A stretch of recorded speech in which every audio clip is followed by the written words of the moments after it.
Yo, yo, YouTube, what up? We're back. UFC. It's a fight night. Renato Moicano versus Benoit Saint Denis. And this is a banger of a card right here. It's in Paris, so we're going to be going with some of the Paris flag here in this week's card. But I'm so excited to have UFC back. Last week sucked without it. 1 week off makes you so much more excited to have it back. I really can't wait to dig into this card, especially watch it come Saturday, 12 o'clock Eastern Time for the prelims, 3 o'clock main card. But this card's great, especially for a fight night. They made it like pay-per-view quality because it's in France. But here we go. Start with the top of the card. Saint Denis versus Moicano.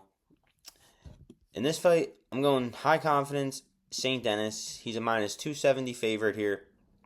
I think he's going to knock out Moicano in the first or second round. Moicano is a very good fighter. He's coming off an impressive win over Jalen Turner, but he did get rocked in the first round. Dropped. Jalen Turner didn't really get on him. He completely screwed it up. He didn't follow up. He thought he had a walk-off knockout. I remember he went for the walk-off knockout instead of just ground and pounding him, finishing him because he was scared to get armbarred or arm triangled by Moicano. But Moicano is a big submission threat. Other than that, he's not good. He has no head movement. His striking's horrible. No power. It actually was his first knockout win over Moicano, over Jalen Turner. And in that fight against Jalen Turner, it was just ground and pound. He got him to the floor, flattened him out. It's not like the shots weren't hurting Jalen Turner, but the ref had to stop it because he had no offense going back. So Saint Denis is a complete bomb, fire hydrant, power puncher. He's got it all. He's never been tapped out, so he's not going to fall into Moicano's game. He's a veteran. A lot of UFC wins. His only loss is to the Diamond, Dustin, and he was winning that fight in the first round. Dustin did what Dusty does. Big finish, left hook, put him out. It was really impressive fight still. St. Denis showed that he is human. He can be hurt. But ultimately in this fight, super high confidence St. Denis. Next fight we have Brenden Ailin versus Nassourdine Imavov. And in this fight, I'm going Brenden Ailin as a good size underdog here. Plus 190, I'm seeing it. Dude is on a complete tear.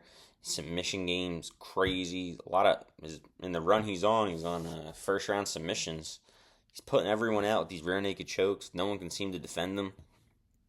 His striking's actually looked really good in his past couple fights. I'm not a Brenden Ailin fan at all, personally. I think he's a clown. Not a fan how he does the cornrows and this dude wants purple shorts and all this different stuff. Come here, fight. I mean, the cornrow thing I just don't like because it just doesn't. I don't judge guys. I'm not here to judge guys, but it doesn't fit his build. Like, he's a country dude. He's a country white dude. Like, if you're gonna wear cornrows, man, you better be from Philadelphia. You better like Allen Iverson. You better not be from the country to have cornrows. It don't work like that. Anyway. Brenden Aillin's a really good pick in this fight. He's really good on the ground. I think that's where this fight's going to take place.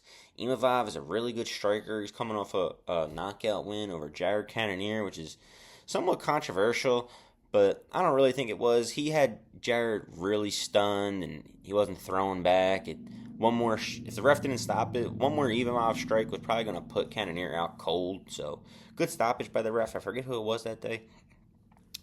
That was a really good fight. I believe he was winning every round in that fight. But he has been taken to the ground before. It's in France. So, you want to lean towards France guys in close fights because of the scorecards. I really think Brenden Aillin's going to mop this guy. Brenden Ailin, your jits is on another level. You get takedowns super easy. Do not stand there and try to bang this fight out because you're not going to win. This guy's footwork is insane. Imavov is in and out all day. I feel like Brenden Aillin's going to catch a body kick and throw this guy on his butt, finish him on the floor, or 3-round decision by Brenden Ailin. High confidence, Brenden Ailin. Can't believe I'm saying it. I'm finally on board.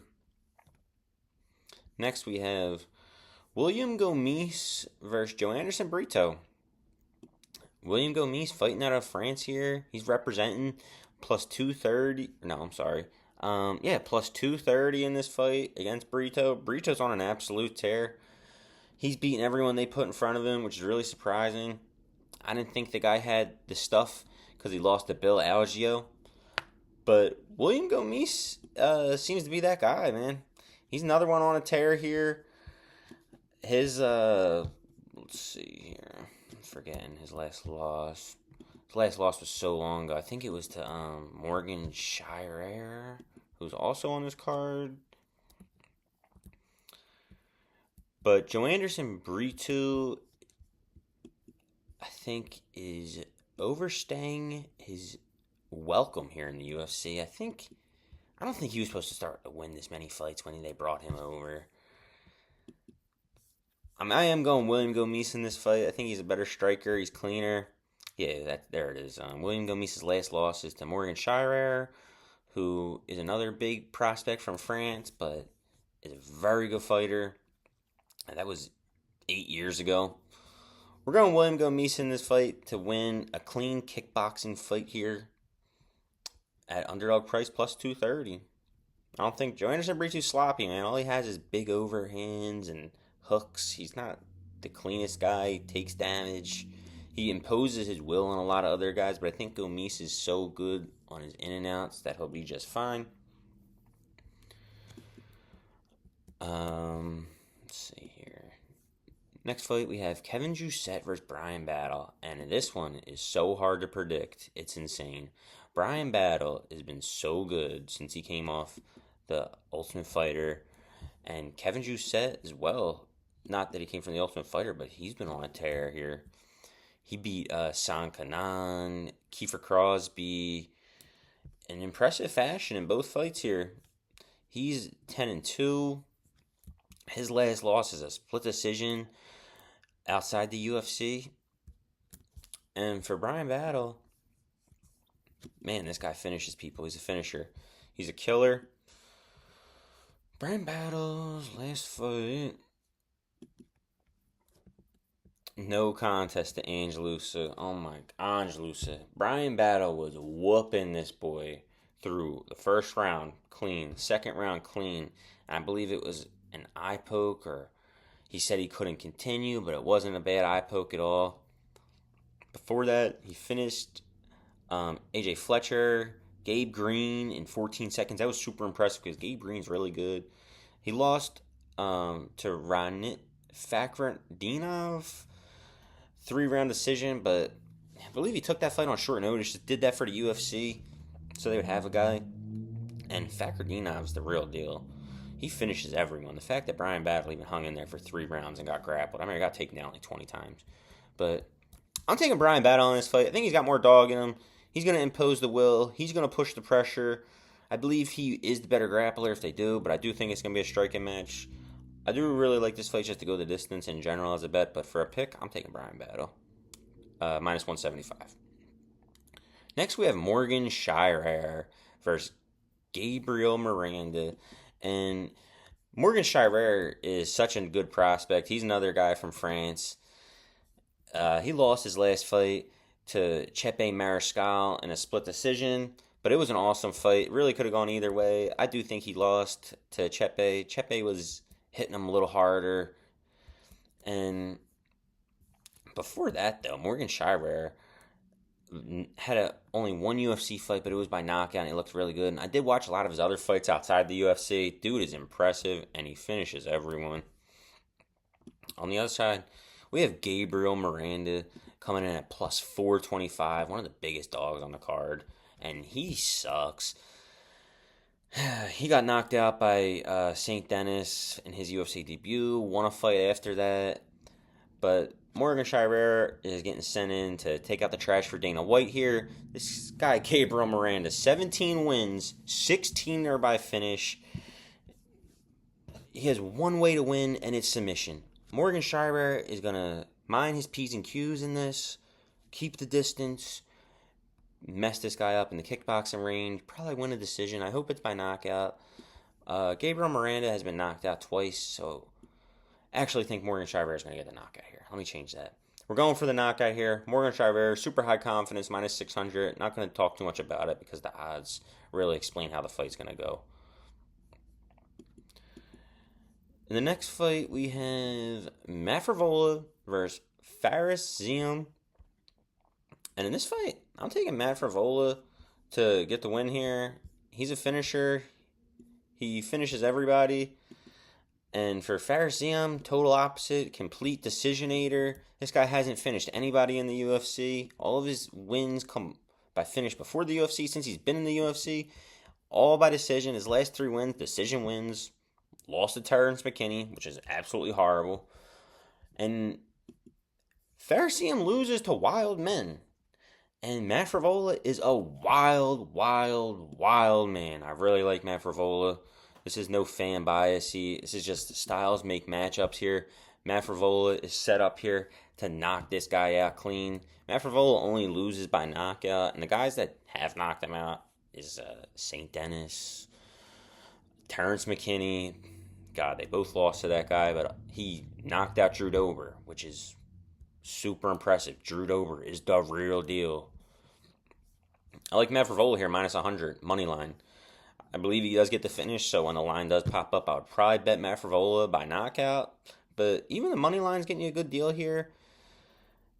So let's go Frevola, baby. High confidence. Next we have Ludovit Klein versus Roosevelt Roberts. And this is another one of the biggest mismatches on the card, odd-wise. Ludovit Klein is a minus 700 favorite. Roosevelt Roberts hasn't won a fight in the UFC since 2020. He's a complete can.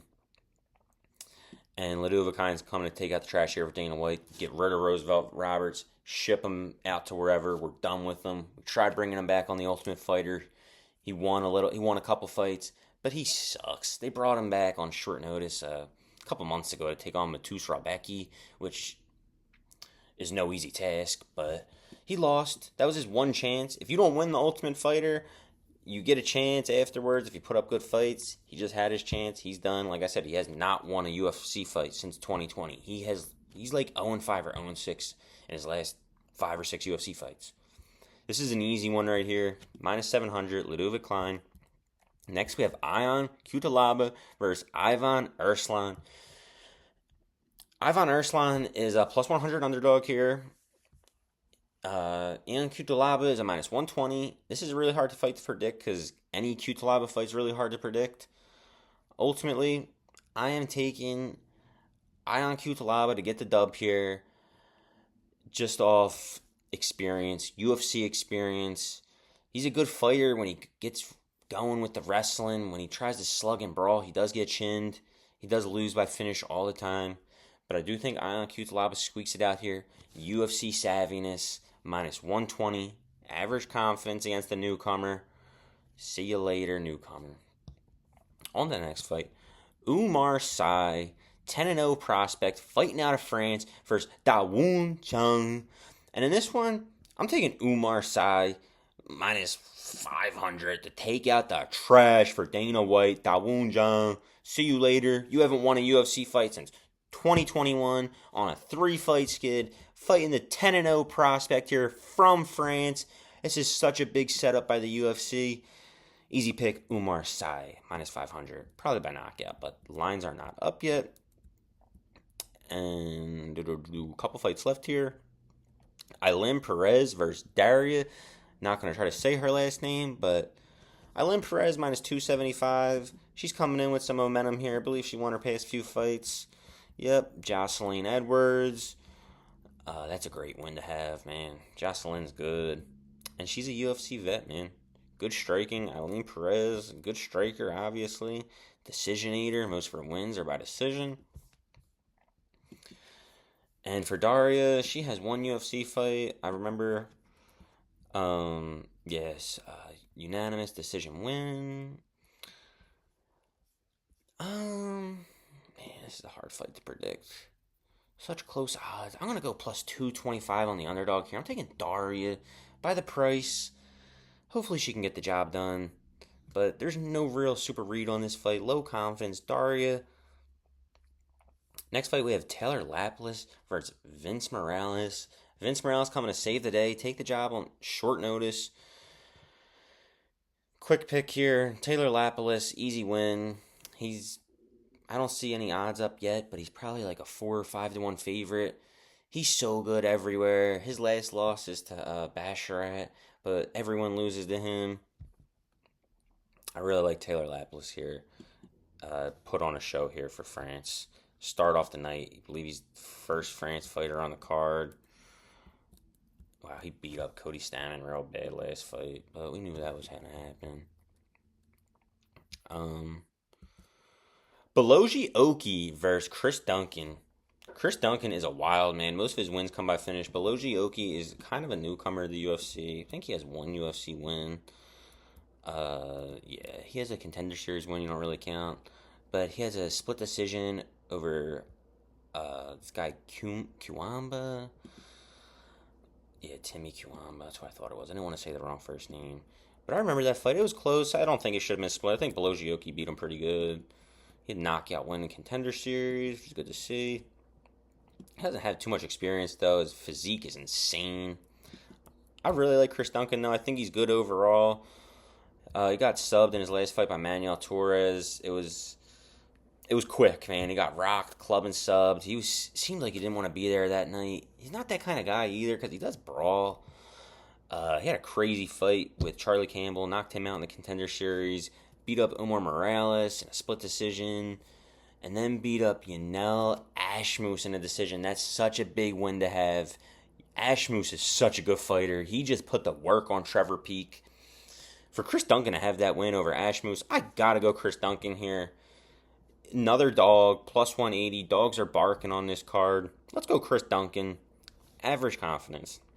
And then to close out the card here, we have Nora Connolly versus Jacqueline Cavalcante. And these two fought many, many years ago. This is Connolly's only loss. Jacqueline Cavalcante just recently fought like 2 months ago and had a clean win. That was against Josiane Nunez. We had Jacqueline that card. She was a small favorite.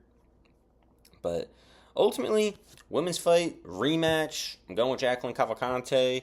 It was a few years ago since the fight when Jacqueline first beat her. But she's the younger fighter. She's 27. Connolly's 34. I'm taking the younger fighter to win the rematch. And that's going to conclude your UFC France card. I really like this card. I can't wait till it comes on. And my picks really seem on fire for this fight card. I think we're there. I'm going to drop some short clips for some of the main event picks. But good luck, y'all. Until next time. Share with a friend, subscribe, comment, like. Anything's appreciated.